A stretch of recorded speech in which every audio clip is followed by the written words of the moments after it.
ఓం సమర్థ సద్గురు సాయినాథ్ మహారాజ్కి జై. ఓం సాయిరామ్. మన బాబా కుటుంబ సభ్యులందరికీ నమస్తే అండి. మీ అందరిపైన షిరిడి సాయినాథ్ ఆశీస్సులు ఉండాలని, మీరు ఇప్పుడు క్షేమంగా ఉండాలని మనస్ఫూర్తిగా కోరుకుంటున్నాను. ఫ్రెండ్స్, మీకు ఎటువంటి సమస్యలు ఉన్నా సరే ఒక్కసారి గురువుగారిని కాంటాక్ట్ అవ్వండి. శ్రీ వారాహి దేవి జ్యోతిష్యాలయం నెంబర్ 1 వశీకరణ స్పెషలిస్ట్ పండిత్ పవన్ నంబూదిరి గారు. ఫోన్ నెంబర్ వచ్చేసి 9043637512. మీ సమస్య ఏదైనా సరే, విద్య, ఉద్యోగం, వ్యాపారం, పెళ్ళి, భార్యాభర్తల మధ్య గొడవలు, అత్తాకోడల మధ్య గొడవలు, ప్రేమించి మోసపోవటం, ఆర్థిక ఇబ్బందులు, ఇలా ఎటువంటి సమస్యలు ఉన్నా సరే ఆ సమస్యలకు తగిన పూజలు చేసి గురువుగారు 24 గంటల్లో పరిష్కారం చూపిస్తారండి. కాబట్టి ఒక్కసారి నమ్మకంతో గురువుగారిని కాంటాక్ట్ అవ్వండి. నమ్మితే గనక అంతా మంచి జరుగుతుందండి. ఈరోజు వీడియోలో మన బాబాగారు సందేశం అండి. మన బాబాగారు ఏమంటున్నారంటే, తల్లి, ఈ 3 నెంబర్లలో ఒక నెంబరు ఎంచుకో అమ్మా. నువ్వు ఎవరి గురించి అయితే ఆలోచిస్తున్నారో వారు నీ గురించి ఏమనుకుంటున్నారో, అలాగే నువ్వు ఎటువంటి శుభవార్త వినబోతున్నావో అన్నీ కూడా చెబుతాను తల్లి అని అయితే మన బాబాగారు అంటున్నారండి. ఫ్రెండ్స్, థంబ్నెయిల్ చూశారు కదండి, 5, 6, 7 నెంబర్స్ ఉన్నాయి కదండి. మీరైతే బాబా గారిని స్మరిస్తూ ఒక నెంబర్ మనసులో అనుకోండి. చిన్న రిక్వెస్ట్ అండి, మన వీడియోస్కి అయితే ఒక చిన్న లైక్ ఇవ్వండి. ముందుగా అయితే 5 నెంబర్ తాకిన వారి గురించి అయితే మన బాబా గారు ఇలా అంటున్నారండి. 5వ నెంబర్ అయితే భార్యాభర్తల గురించి కావచ్చండి, ఇష్టపడిన వ్యక్తుల గురించి కావచ్చండి.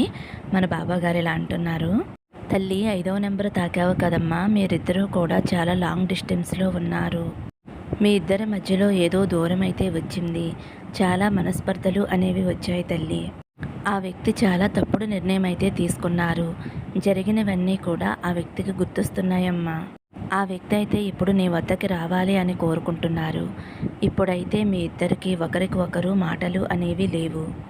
అతి తొందరలోనే ఆ వ్యక్తి నీ దగ్గరికి రావాలి అని కోరుకుంటున్నారు తల్లి.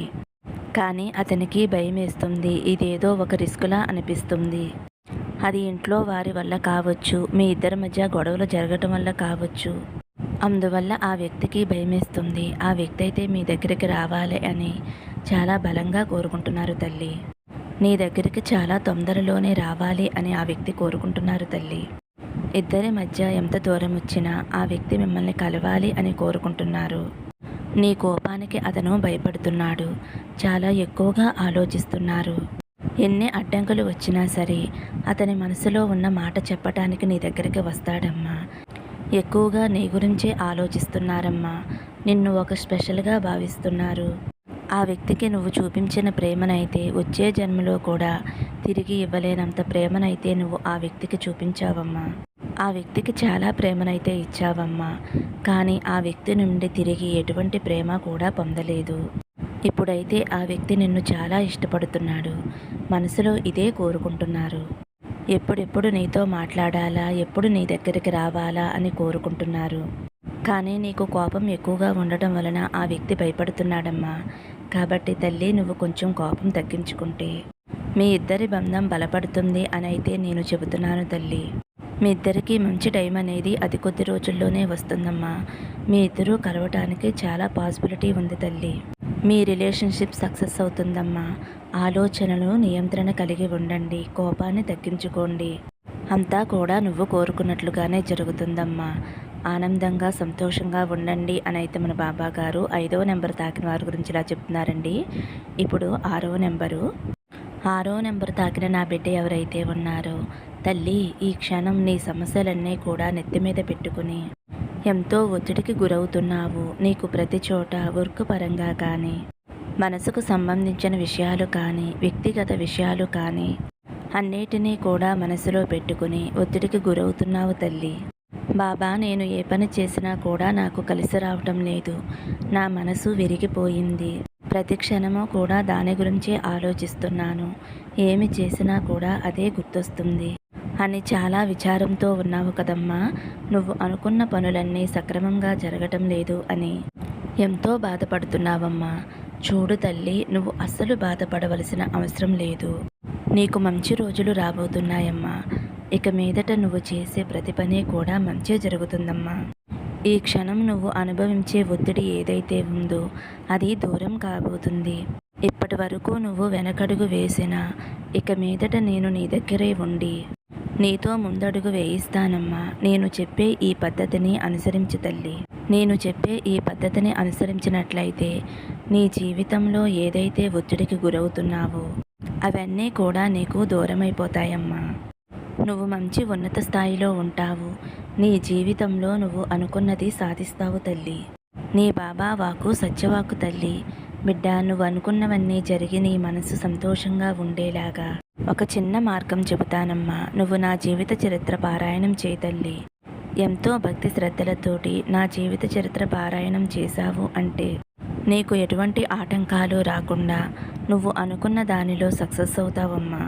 నువ్వు కోరింది నీ కాళ్ళ దగ్గరికి వస్తుందమ్మా. నా కోసం ఈ ఒక్క చిన్న పని చేయి తల్లి.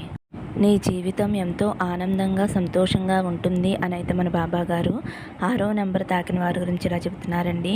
ఇప్పుడు 7వ నెంబర్ తాకిన నా బిడ్డ ఎవరైతే ఉన్నారు, తల్లి నీకు ఆనందకాలం ఆరంభమైందమ్మా. నీ కష్టాలకి ఇదే చివరి రోజులు తల్లి. నువ్వు నన్ను అడుగుతున్నావు కదమ్మా, బాబా నాకు మాత్రమే ఎందుకు ఇన్ని కష్టాలు పెడుతున్నావు, ఎందుకు నా జీవితం ఇంత ఇరకాటంగా ఉంది, ప్రశాంతమైన జీవితం నేను జీవించలేన బాబా అని అడుగుతున్నావు కదమ్మా. నీ అన్ని ప్రశ్నలకి సమాధానం చెప్దామనే వచ్చానమ్మా. ఓపికగా విను తల్లి. ఎందుకు నీకు జీవితంలో ఇన్ని సమస్యలు వచ్చినాయి అని నువ్వే అర్థం చేసుకుంటావు. ప్రారంభ కాలంలో నీకైన కొన్ని చిక్కులు చిన్నవిగానే ఉన్నాయి.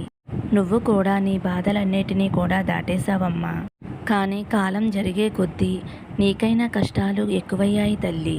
ప్రారంభంలో లాగానే కష్టాలన్నిటినీ కూడా దాటలేకపోతున్నావు కదమ్మా. అప్పుడు ఉన్న ధైర్యం, పోరాడే ఓపిక ఇప్పుడు నీకు లేవు తల్లి. ఇప్పుడు నీకు అర్థమైంది ఇది చిన్న పోరాటం కాదు అని, దాటేందుకు నా శక్తి సరిపోదు అని, ఏదో ఒక దారి కావాలి అని ఆఖరికి నీ సాయి తండ్రి పాదాల దగ్గరికి చేరావు కదా తల్లి. ఒక్కసారి నీ జీవితాన్ని తిరిగి చూడు తల్లి. నువ్వు చదువుకునేటప్పుడైనా, ఉద్యోగానికి వెళ్ళేటప్పుడైనా వాటి కోసం పరీక్షలు జరుగుతూ ఉంటాయి కదమ్మా. ఒక్కొక్క సంవత్సరంలో జరిగే పరీక్షలన్నిటినీ కూడా రాసి ఆఖరిగా ఫైనల్ ఎగ్జామ్స్ రాసిన తర్వాతే కదా తల్లి తర్వాత తరగతులకి వెళతావమ్మా.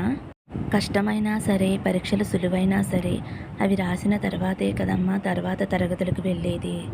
ఎంతో కష్టపడి చదివి పరీక్షలు రాసి పై క్లాసులకి వెళుతున్నావు కదా. స్కూల్ టైంలో ప్రతి విద్యార్థి కూడా తప్పకుండా పరీక్షలు రాయవలసిందేనమ్మా. అలాగే ఉద్యోగ సమయంలో పరీక్షలు రాసిన వారందరికీ కూడా మళ్ళీ పరీక్షలు పెట్టి అందులో మంచి ర్యాంకు వస్తేనే కదమ్మా మంచి ఉద్యోగం ఇస్తారు. అలాగే నీ జీవితంలో కూడా జరుగుతున్నది ఇదేనమ్మా. ఆరంభ సమయంలో ప్రతి ఒక్కరికి కూడా పరీక్షలు జరుగుతూ ఉంటాయి తల్లి. ఈ పరీక్షలను, కష్టాలను దాటితేనే తల్లి మంచి జీవితం అనేది లభిస్తుందమ్మా. ఈ పరీక్ష అనే కష్టాన్ని దాటావు అంటే తప్పకుండా ఒక మంచి స్థాయికి చేరుకుంటావు తల్లి. నువ్వు భయపడవద్దమ్మా, ఆందోళన పడవద్దు. సమస్య లేని జీవితం ఎవరికీ ఉండదమ్మా. ప్రతి ఒక్కరికి కూడా ఏదో ఒక సమస్య ఉంటూనే ఉంటుందమ్మా. అందరూ కూడా ఆ సమస్యను నెట్టుకుని వస్తున్నవారే తల్లి. వారు ఎంతో ధైర్యంగా ఆలోచనలతోటి ముందడుగు వేస్తున్నారు. అలాగే నువ్వు కూడా నా మీద నమ్మకంతో చక్కటి ఆలోచనలతోటి ముందడుగు వేయమ్మా. అంతా కూడా మంచి జరుగుతుందమ్మా. ప్రతి క్షణము కూడా నువ్వు నన్ను ఆరాధిస్తూ ఉంటావు, నా నామజపం చేస్తూనే ఉంటావు. అటువంటి నీకు ఇకపై ఎటువంటి కష్టం రాదమ్మా. నీ జీవితం అంతా కూడా ఆనందకరంగా ఉంటుంది తల్లి. ఇకపై ఆనందంగా ఉంటావమ్మా. నీ జీవితంలో శుభగడియలు ఆరంభమయ్యాయి. ఇకపై సంతోషంగా ఉండు తల్లి. సర్వే జన సుఖినో భవంతు. సమస్తం సద్గురు సాయినాథార్పణమస్తు. శుభం భవతు. జై సాయిరామ్.